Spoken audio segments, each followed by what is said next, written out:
नमस्कार, 24 prime news बड़ी खबरों में आप सभी का स्वागत है। मैं हूं प्रकाश। आइए नजर डालते हैं सुर्खियों पर।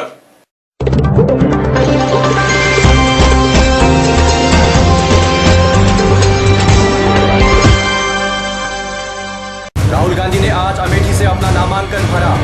राजनाथ सिंह ने अजमेर में लोगों को संबोधित किया और गुलजार साहब नवाजे जाएंगे इस साल के दादा साहेब फाल्के पुरस्कार से। अब खबरें विस्तार से। बीजापुर में नक्सलियों द्वारा बस में विस्फोट किए जाने से 7 जवान शहीद हो गए और दरबा घाटी में एम्बुलेंस को निशाना बनाकर किए गए हमले में 5 जवान शहीद हो गए हैं। घायलों को जगदलपुर के अस्पताल में इलाज के लिए लाया गया है। ये आप दृश्य देख रहे हैं जब घायलों को जगदलपुर अस्पताल में ले जाया गया था। ये एक नक्सली हमला वहां पर हुआ है और इसके बाद करीब 12 लोग वहां पर शहीद हो गए हैं। और पिछले कुछ दिनों से हम देख रहे हैं कि नक्सली हमले काफ़ी बढ़ गए हैं लोकसभा चुनावों के मद्देनज़र।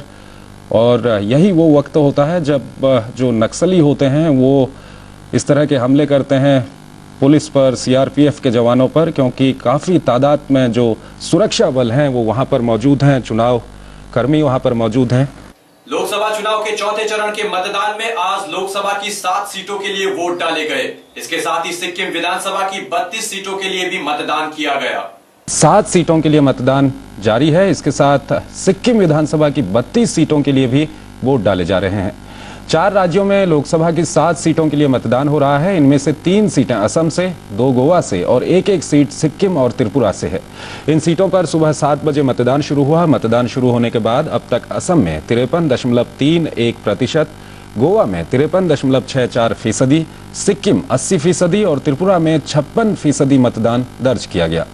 50 लाख मतदाता 74 उम्मीदवारों के राजनीतिक भविष्य का फैसला करेंगे। शांतिपूर्वक मतदान सुनिश्चित करने के लिए व्यापक सुरक्षा प्रबंध किए गए हैं।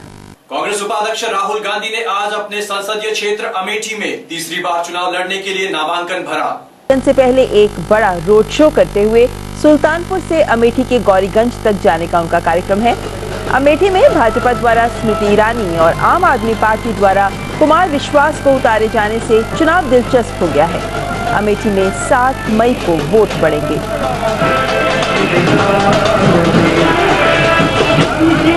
हम आपको दिखा रहे हैं, राहुल गांधी मौजूद है, उनके प्रस्तावक मौजूद है। प्रस्तावक के तौर पर कैप्टन सतीश शर्मा मौजूद हैं, उनके वकील हैं रॉबर्ट वाड्रा आपको तस्वीरों में दिख रहे हैं और सोनिया गांधी उनकी मां भी हैं। वहां पर मजिस्ट्रेट के सामने ये कलेक्ट्रेट की तस्वीरें, अमेठी कलेक्ट्रेट की तस्वीरें हम आपको दिखा रहे हैं। प्रियंका गांधी भी अपने भाई के ठीक पीछे हैं और जो वकील हैं वो राहुल गांधी को ये समझाते हुए कि देखिए ये आपका नॉमिनेशन है, इसमें ये कॉलम्स हैं जो आपको भरने हैं, इनमें किस तरीके की औपचारिकताएं आपको पूरी करनी है, ये उन्हें समझाते हुए। इसी दौरान राहुल गांधी ने कहा कि पिछले 10 सालों से अमेठी का प्रतिनिधित्व कर रहे हैं और जिले के विकास कार्यों पर उन्होंने खास जोर दिया। 10 साल हो गए कि मैं अमेठी में काम कर रहा हूं और बहुत खुशी होती है मुझे अमेठी के लिए काम करने की। तीन चीजें हमने यहाँ की हैं काफी गहराई से।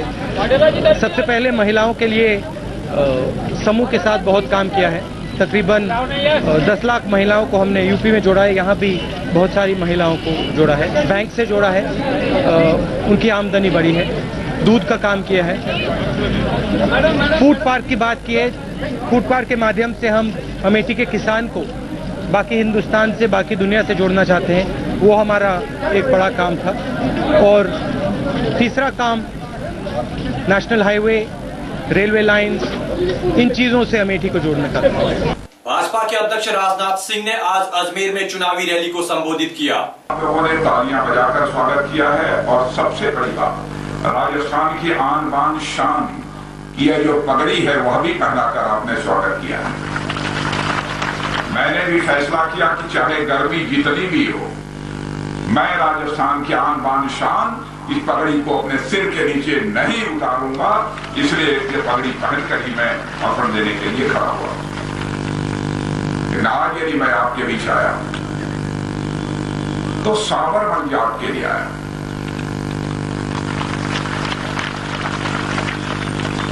और बहनों भाइयों, साबरमती जात का जहां तक सवाल है, राजस्थान में किसी को बताने की जरूरत नहीं है। मुझे फक्र है कि मैं साबरमती जाट के लिए वोट मांगने आया, क्योंकि लंबे समय तक राजनीतिक क्षेत्र में काम करते हुए, भिन्न भिन्न जिम्मेदारियों का निर्वाह करते हुए, राजस्थान सरकार में कई बार मंत्री रहते हुए भी, चाहे हमारा कोई विरोधी भी क्यों न हो, उंगली उठाकर नहीं कह सकता कि हमारे साबरमती जाट के दामन पर कोई भ्रष्टाचार की दाग लगी हुई हो। इसलिए मैं साबरमती जाट के लिए वोट मांगने आया। प्रधानमंत्री मनमोहन सिंह ने आज यूपी के पीलीभीत में लोगों को संबोधित किया और यूपीए सरकार की उपलब्धियां गिनाई। लोकसभा चुनाव में हम सबको राष्ट्रीय मुद्दों पर ज्यादा ध्यान देना चाहिए और इस बार एक बहुत बड़ा राष्ट्रीय मुद्दा यह है कि क्या भारत में एक ऐसी पार्टी की सरकार बननी चाहिए जिसने हमेशा समाज को बांटने का काम किया। क्या आपका वोट ऐसी पार्टी को मिलना चाहे जो एक संप्रदाय को एक दूसरे संप्रदाय से लड़ाने का काम करती हो। भाजपा के प्रधानमंत्री पद के उम्मीदवार नरेंद्र मोदी ने आज बाड़मेर में लोगों को संबोधित किया। अगर ये वोट बैंक की राजनीति चलती रही, हमारा देश आधुनिक नहीं हो सकता, हमारा देश प्रगति नहीं कर सकता। और ये वोट बैंक की राजनीति कैसी चलती है? अगर कोई बांग्लादेशी घुस जाए तो ये वोट बैंक की राजनीति के ठेकेदार उसके लिए तो पलक पावड़े बिछा देते हैं। वाराणसी के हाई प्रोफाइल चुनाव में मुख्तार अंसारी के मैदान से हटने के बाद इस लोकसभा क्षेत्र की राजनीति में नया मोड़ आ गया है। मुख्तार अंसारी की तरफ से अभी तक ये साफ नहीं किया गया है कि वो बनारस में मोदी के खिलाफ किसका समर्थन करेंगे, लेकिन आम आदमी पार्टी के नेता अरविंद केजरीवाल का अंसारी का समर्थन देने का बयान उनकी अपनी ही पार्टी में कई लोगों के गले नहीं उतर रहा। पत्रकार से नेता बने आशुतोष सहित आम आदमी पार्टी के कई नेताओं ने मुख्तार अंसारी से किसी भी तरह के समर्थन को गलत ठहराया है। चुनाव आयोग ने समाजवादी पार्टी के नेता आजम खान और भाजपा नेता अमित शाह के भड़काऊ भाषण पर कड़ी आपत्ति जताई है। आयोग की ओर से जारी आदेश में कहा गया है कि इन दोनों नेताओं का बयान समाज में सौहार्द बिगाड़ने वाला और भड़काऊ है। चुनाव आयोग ने अमित शाह और आजम खान के उत्तर प्रदेश में सार्वजनिक सभा करने, जुलूस निकालने या रोड शो करने पर प्रतिबंध लगाते हुए प्रशासन को जरूरी कदम उठाने को कहा था। इस बीच रोड शो पर प्रतिबंध लगाने के कारणों को जानने के लिए अमित शाह आयोग को पत्र लिखेंगे। प्रसिद्ध गीतकार गुलजार को इस साल के दादा साहेब फाल्के पुरस्कार के लिए नामांकित किया गया है। हिंदी सिनेमा जगत में वो एक प्रसिद्ध गीतकार के साथ साथ पटकथा लेखक, फिल्म निर्देशक और नाटककार के रूप में भी जाने जाते हैं। सिनेमा जगत में गुलजार के अतुल्य योगदान के लिए उन्हें साल 2013 के दादा साहेब फाल्के पुरस्कार के लिए नामांकित किया गया है। उनकी रचनाएं मुख्यतः हिंदी, उर्दू और पंजाबी में हैं, परंतु ब्रज भाषा, खड़ी बोली, मारवाड़ी और हरियाणवी में भी इन्होंने रचनाएं की हैं।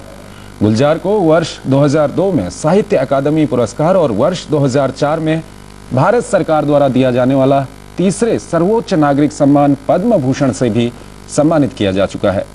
वर्ष 2009 में डैनी बॉयल निर्देशित फिल्म स्लमडॉग मिलियनेयर में उनके द्वारा लिखे गीत जय हो के लिए उन्हें सर्वश्रेष्ठ गीत का ऑस्कर पुरस्कार मिल चुका है। इसी गीत के लिए उन्हें ग्रैमी पुरस्कार से भी सम्मानित किया जा चुका है। गुलजार का जन्म अविभाजित भारत के झेलम जिले के पंजाब के दीना गांव में, जो अब पाकिस्तान में है, 18 अगस्त 1936 को हुआ था। भारत पाकिस्तान बंटवारे के बाद उनका परिवार अमृतसर, जो अब भारत के पंजाब में है, वहां आकर बस गया, जिसके बाद गुलजार साहब मुंबई चले गए। वर्ली के एक गैरेज में वो बतौर मैकेनिक काम करने लगे और खाली समय में कविताएं लिखने लगे। अंत में पेश है मुख्य समाचार एक बार फिर।